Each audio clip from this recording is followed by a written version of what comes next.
Yan guys, luto tayo ng dilis sa ating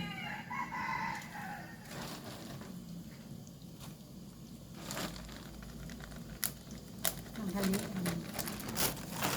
Feel ko magdilis. Ito din. Ayan siya guys.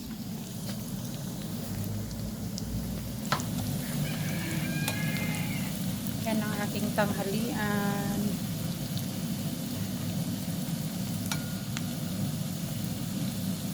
Magdilis. And then magluto na din ako ng toyo para isahang luto. Kaya pag may pang emergency, luto na. Maamoy kasi. Kita baso. Dito tayo nagluto sa labas kasi hindi ko pwedeng luto sa loob kay mga ngamoy natin yung buong bahay. Palagay tayo sa ating amo.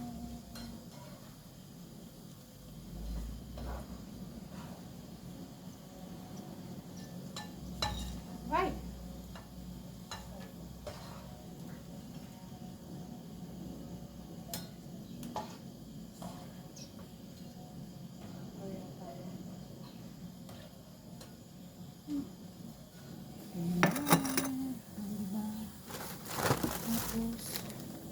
Ito pa yung tuyo.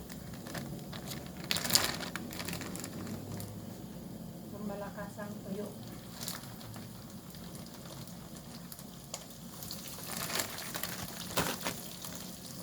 Pang malakas ang OFW. Luto na din tayo ng marami-rami.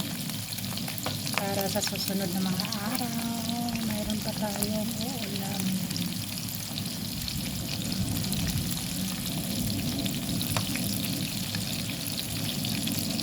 Yan ang diskarte ng OFW.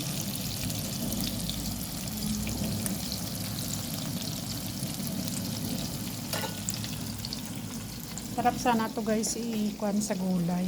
Kaya lang wala na akong time magulay.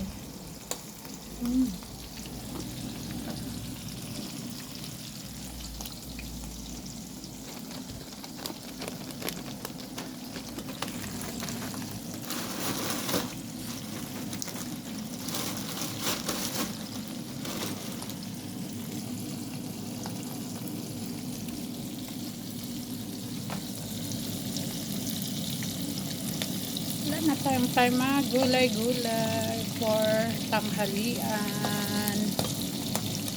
Sa dami ng trabaho. So mabilis ang ulam. Ito lang. Tuyo dilis. Partneran ko lang siya guys ng noodles. Kasi di ba masarap sa noodles ang tuyo i-partner. Oh! Survive na. Survive ng ulam ng isang OFW.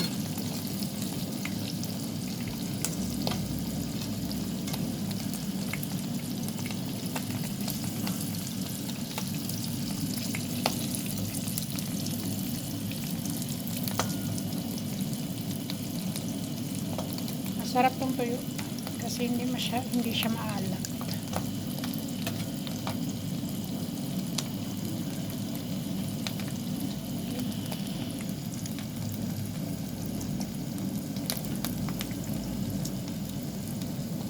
Tanghalian is ready. Thanks for watching guys. Bye. God bless everyone.